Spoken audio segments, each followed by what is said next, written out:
Բարև բոլորին, ձեր հետ եմ Աշան։ Այսօր ես կասեմ 5 ֆիլմ, որի վերջաբանը ձեզ ուղղակի կզարմացնի կամ շատ վախենալու վերջաբանում։ Ինչ ասենք վիդեոին, կխնդրեմ դնեք լայք, բաժանորդագրվեք ալի եւ գրեք ինչ-որ շատ հետաքրքիր ու լավ կոմենտ։ Ինչ գնացինք առաջին ֆիլմը։ Առաջին ֆիլմի անունը Կուկլա Բրամս։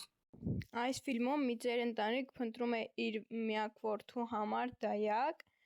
ով ամբողջ օրը կանցկացնի իրենց որդու հետ, նրանց կանի նրա պահանջները եւ այլն։ Հայտարարություն են տալի եւ մի որոշ ժամանակ գալիս է մի աղջիկ Գրետա։ Նրանք վարձատրում են որպես դայակ եւ ծնողները ասում են Բրամսի, որ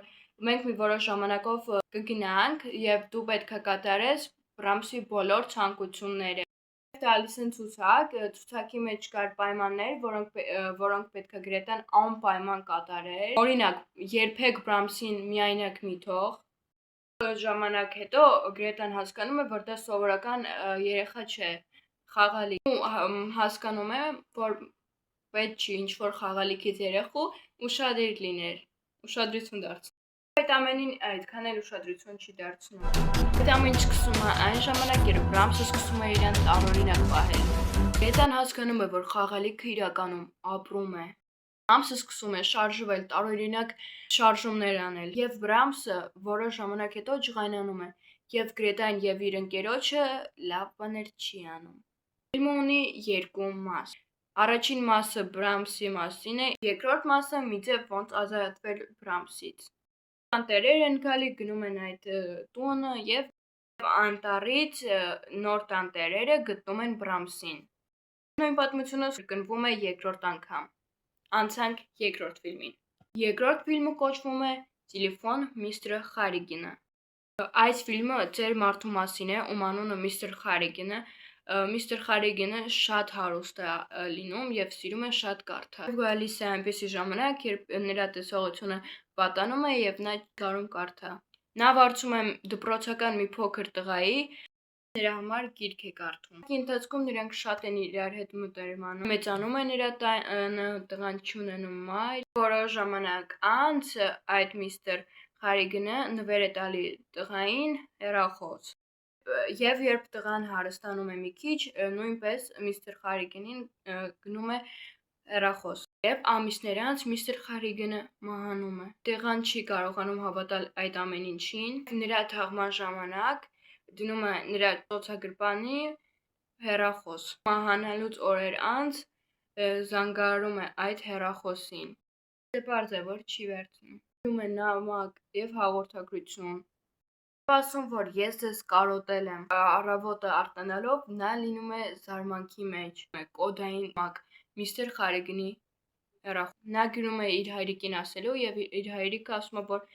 կարող է հակերները կոտրել են իր հեռախոսը։ Քո վրա պարզապես պրանկ են անում։ Ան չի հավատում կամ չի ուզում հավատալ եւ անում է հետազոտություններ։ Ժամանակներ անց պարզվում է, որ Միսթր Խարիգինը նրան օգնում է։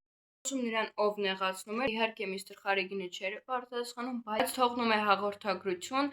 որտեղ ասում է այսինչ տղան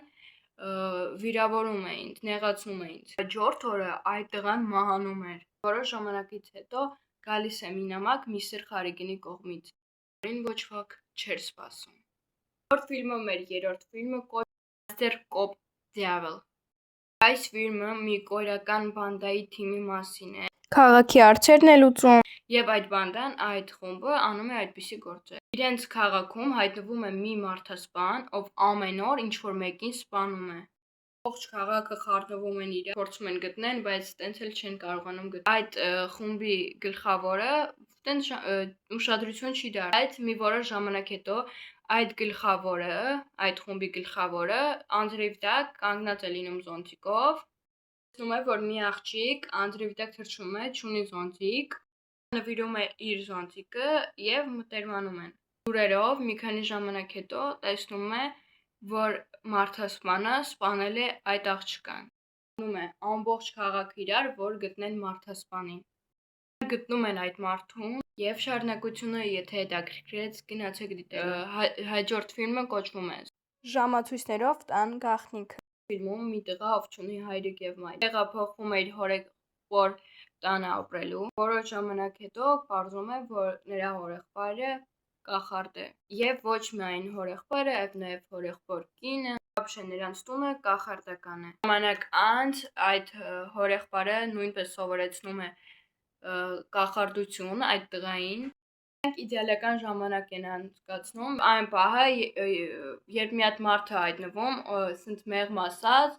ով սկսում է շատ տհաճ բաներ անել այդ ընտանիքի հետ։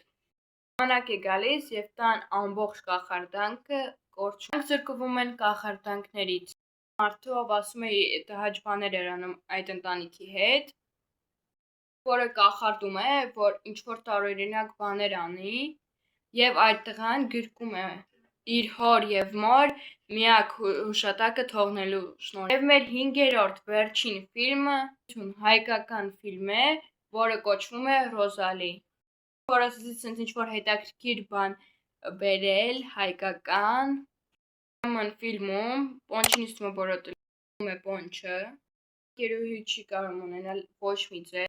Զանգում է ինչ որ հին ընկեր, որը աշխատում է ինչ որ լաբորատորիայում եւ ասում են, որ նրանք լաբորատորիայի իրենց թիմով ստեղծել են մի ռոբոտ աղջի։ Ցանկանում են նրան փորձարկել։ Ասում են, որ Պոնչը նրա հետ անցկացնի 1 ամիս, որպեսզի տեսնեն ինչով է տարբերվում իրական մարդուց։ Եվ նրան վճարելու են դրա համար, չեմ հիշում հիմա կոնկրետ թիվը, Պոնչը լուրջ չի ընդունում այդ աղջկան։ Ժամանակ անց նրանք մտերմանում են։ Պոնչի շնորհիվ այդ ռոբոտը ձեռք է բերում իրական մարդու հատկություն։ Աղջիկը կարողանում է կատարել ամեն ինչ։ Պոնչի այդ հին ընկերը զանգում եւ ասում է, որ ուզում է Ռոզալին, այդ ռոբոտին, ծախի։ Պոնչին եւ Ռոզալին կանչում են մի տեղ, որտեղ Պոնչի վրա պահում են շատ ատրճանակներ եւ ուզում են, որ Ռոզալին տանեն, փախցնեն, ցանկանում է փրկել, բայց կրակում են Պոնչի վրա եւ Ռոզալին առանց պուլտի ինչ որ ձևով միանում է, ինչ որ հրաշք է տեղի ունենում, փրկում է Պոնչին։ Ժամանակ հետո նա վերածվում է իրական մարդու։ Նրանք ընտանիք են կապում ամուսնանալով։ Եկիր ձեզ ֆիլմեր եմ խորհրդվել, կարող եք նաեւ դիտել։ Ձեզ դուր գա, կարող եմ նկարել նաեւ երկրորդ մասը, պետք է լինեք շատ ակտիվ, հավաքում եք այս վիդեոյի տակ 100 լայք եւ դուրս գա երկրորդ մասը։ Հաջողություն ձեր հետ, Մաշան, դրեք լայք, բաժանորդագրվեք ալիքին։